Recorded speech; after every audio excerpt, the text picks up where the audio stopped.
ஆரம்பிங்கம்மா.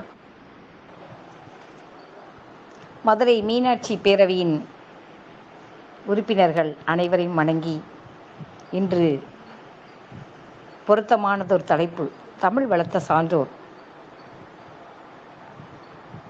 தாய்மொழி கண் போன்றது, பிற மொழி கண்ணாடி போன்றது. தாயின்றி வாழ முடியாது, தமிழ் மொழியின்றி வாழவும் முடியாது. யாமறிந்த மொழிகளிலே தமிழ் மொழி போல் இனிதாவது எங்கும் காணோம். பூமியில் உனக்கு நிகர் யாருண்டு, நீதானே. தடங்களின்றி மலர்ந்து வரும் ஒளியே, தனித்து எங்கும் தன்மை பெற்றவளே. தமிழே, நீ என் தாயினும் மேலானவளே. தமிழ் என்றவுடன் தன்னையும் மறக்க வைத்தாய். செவ்வியல் மொழிகளிலே செம்மாந்த மொழி நீ, என் செந்தமிழ் மொழி என்றோ. கன்னித்தமிழே, கவின் மலையாளமும் கவிதெலுங்கும் கன்னடமும் துளு மொழியும் நீ ஈன்றெடுத்த பிள்ளைகள் அல்லவா. ஒரு மொழிக்கு 33 ஒலிகள் என்றால் உனக்கு மட்டும்தானே 500 ஒலிகள். உலக மொழிகளிலே உன்னத மொழி என்றோ நீ. கொள்கை பிடிப்பும் கோடான கோடி செல்வங்களும் உன்னகத்தே கொண்டுள்ளாய். எத்தனை ஆயிரம் ஆயிரம் ஐஸ்வர்யங்கள் புதைந்து கிடக்கின்றன உன்னுள். வலிமை உள்ளவளே, வள்ளலே, வியப்புக்குரியவளே, விந்தையானவளே, வாழ்வில் நெறிமுறைகளை வகுத்தளித்தவளே. உறவுக்கு கை கொடுத்தாய், உண்மைக்கு உயிர் கொடுத்தாய். தமிழ் இலக்கணம் படிக்க படிக்க விருப்பத்தை தருவது என்பார், பண்பட்ட மொழி என்பார். கல் தோன்றி மண் தோன்றா காலந்தொட்டே இக்காலம் எங்கும் குன்றாத இளமையாய் வளமையும் கொண்டு விளங்குகிறாய். எங்கள் வாழ்வும் எங்கள் வளமும் மங்காத தமிழென்று சங்கே முழங்கு. சொல்லில் உயர்வு தமிழ் சொல்லே, அதில் சொருகலாமோ பிற எழுத்தை. தமிழ் மகனுக்கு உண்டோ உயர்வு தாழ்வு, தமிழ் சொல்லுக்கு தனிப்பெருமை உண்டோ. பிறவியில் உண்டு உயர்வு தாழ்வு, பிறந்த மண்ணுக்கு ஏது ஜாதி பேதம்.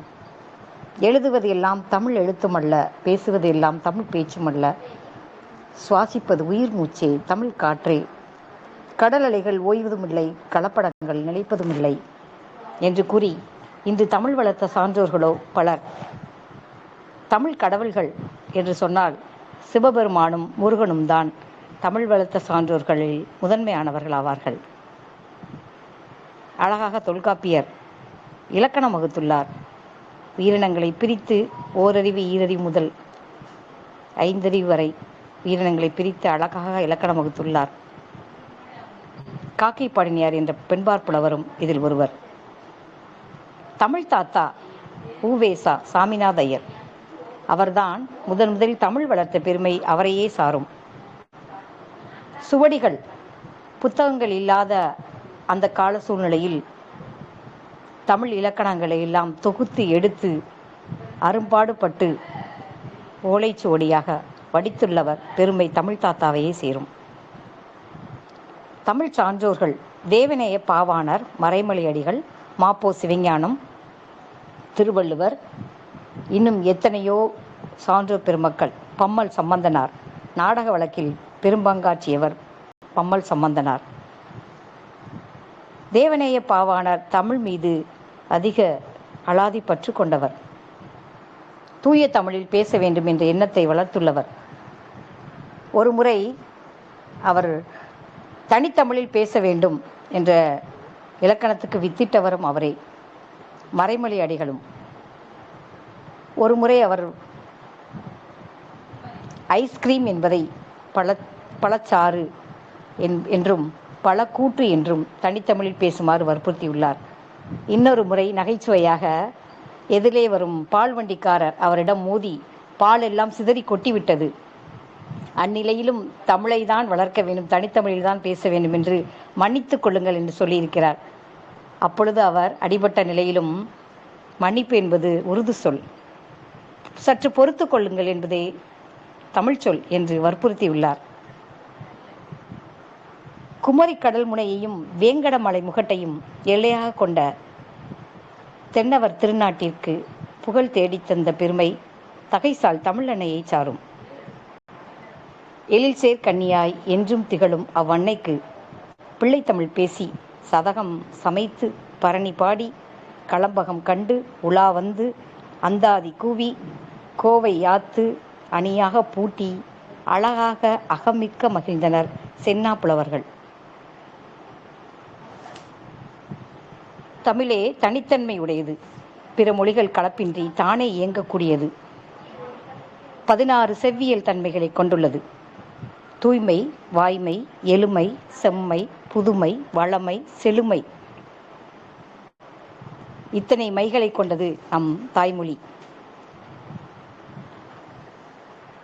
தேனினும் இனிய செந்தமிழ் மொழியே, தென்னாடு விளங்குற திகழ்ந்தன் தென்மொழியே, ஊனினும் ஒளிர்வுறும் ஒண்டமிழ் மொழியே, உணர்வினும் குணர்வதாய் ஒளிர்தமிழ் மொழியே, வானினும் ஓங்கிய வண்டமிழ் மொழியே, மாந்தருங் கிருகானா வயங்கு நன்மொழியே, தானது சிறப்பும் தனித்தமிழ் மொழியே, தலைத்திரி தோங்குவாய் தண்டமிழ் மொழியே என்றார் நமச்சிவாயர். மாப்போ சிவஞானம் அவர்கள் தமிழ் வளர்க்க அரும்பாடுபட்டவர். தன்னிடம் வரும் மாணாக்கர்களுக்கு இல்லம் கல்வி, இல்லத்துக்கல்வி போன்று அன்றுமே இலவசமாக கல்வியை கற்றுக் கொடுத்துள்ளார். தமிழை வளர்ப்பதற்காக. தமிழில் அறிவியல் கருத்துக்களோ நிறைந்து உள்ளன. தமிழகம் இன்று போல் இல்லாது குமரிமலைக்கு தெற்கே இன்னும் விரிந்து குமரிமலை, பச்சுளியாறு முதலியவற்றை உள்ளடக்கியிருந்தது. புரட்சி கவிஞர் பாரதிதாசனும் கூடலில் ஆழ்ந்த ஒன்றின் தமிழ் என்றால் திருவாசகத்திலும் பண்டை தமிழரின் தொன்மையை, பெருமையினையும் உளவின் சிறப்பினையும் அழகாக எடுத்துக்காட்டியுள்ளனர். என்ன இல்லை நம் தமிழ் மொழியில்? நமக்கு நாமே நலம் சேர்ப்போம். விரிந்து கிடக்கும் நம் தமிழ் மொழி, புதைந்து கிடக்கிறது கோடான கோடி செல்வங்கள். வங்க மொழியில் தமிழ் மொழிக்காக போராட்டம், துப்பாக்கி தாக்கி தன் உயிரையே நீத்தார். சொற்களில் தமிழில் அழகிய சொற்கள் உண்டு. இரட்டை கிளவி, ஸ்லேடை என்று பல மிதமலங்களில் உண்டு. விளையாட்டாக பல நேரங்களில் தமிழில் விளையாடுவதும் உண்டு. சொல் விளையாட்டு என்பர். ஒரு சொல்லை நீக்கினால் பல பொருள் தரும் தமிழ் மொழிக்கே உண்டு. லா என்றது தனிச்சிறப்பு மிக்கது.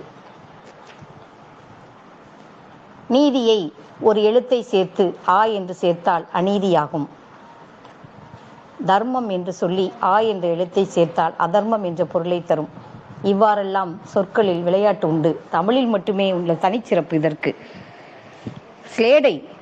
ஸ்லேடை என்பது ஒரு சொல்லில் இரு பொருள்பட வைத்து எழுதுதால் ஸ்லேடை.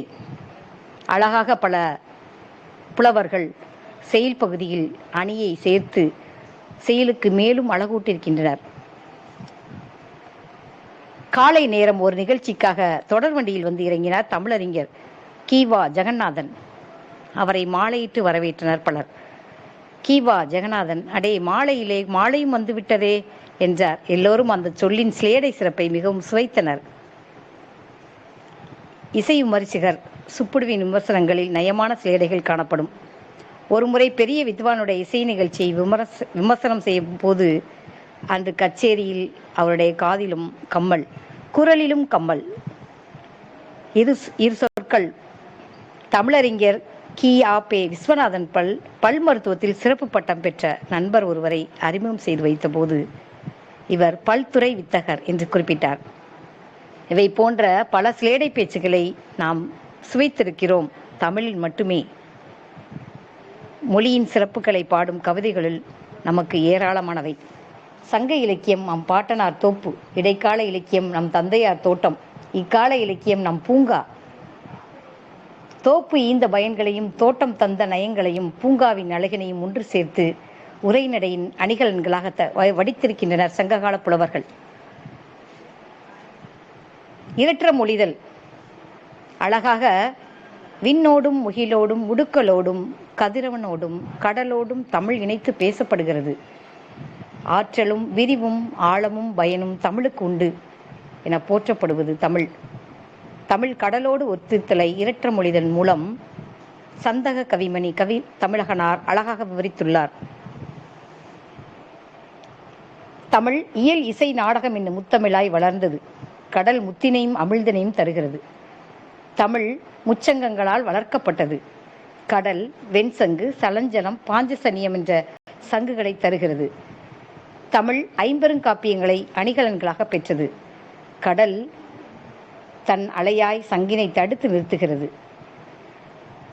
அலைக்கடல் தாண்டி மலை பள்ள கடந்து எத்திசையிலும் பரவிய தமிழின் புகழ்மக்க பதிவுகளை நுகர்வோம்.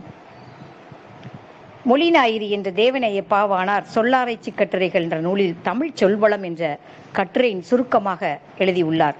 பாவாணரின் தமிழ் சொல்லை வியந்து பாராட்டலாம். ஒரு சொல்லுக்கு தான் எத்தனை பொருள் உண்டு?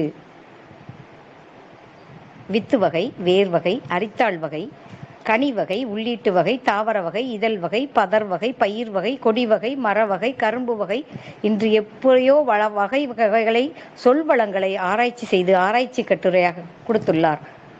உலகத்திலேயே மொழிக்காக உலக மாநாடு நடத்திய முதல் நாடு மலேசியா. நாடும் மொழியும் நமது கண்கள் என்றார் மகாகவி பாரதியார்.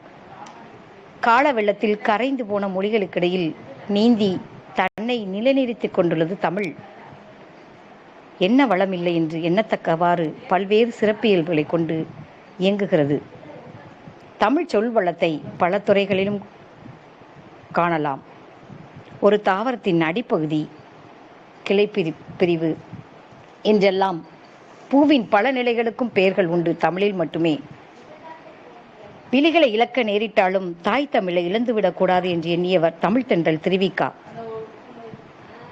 பற்பல நூல்களை எழுதியிருப்பினும் இலக்கண வரலாறு, தமிழிசை இயக்கம், தமிழ் இயக்கம், பாவாணர் வரலாறு, குண்டலகேசி உரை, தமிழ் மரபுரை, காக்கைப்பாடினியா உரை, தேவநேயம் முதலியன இவர்தம் தமிழ் பணியை சான்றிருக்கின்றன. தமிழ் திரு ரா இளங்குமன்னார் சாகும் போதும் தமிழ் படித்தே சாக வேண்டும், எந்தன் சாம்பலும் தமிழ் மணந்து வேக வேண்டும் என்றார் சச்சிதானந்தன்.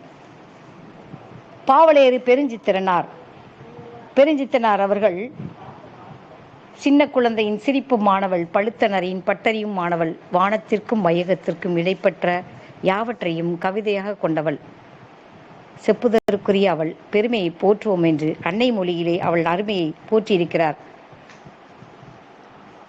நற்றினை, நல்ல குறுந்தொகை, ஐங்குறு நூறு, ஒத்த 10 ஓங்கு பரிபாடல், கற்றறிந்தார் ஏத்தும் களியோடு அகம்புறம் என்று இத்திரத்த 8 தொகை என்றெல்லாம் செழுமை மிக்க தமிழே எமக்குயிரே, சொல்லுதற்கரிய நின் பெருமைகளை என்னுடைய தமிழ்நாக்கு எவ்வாறு விரித்துரைக்கும்?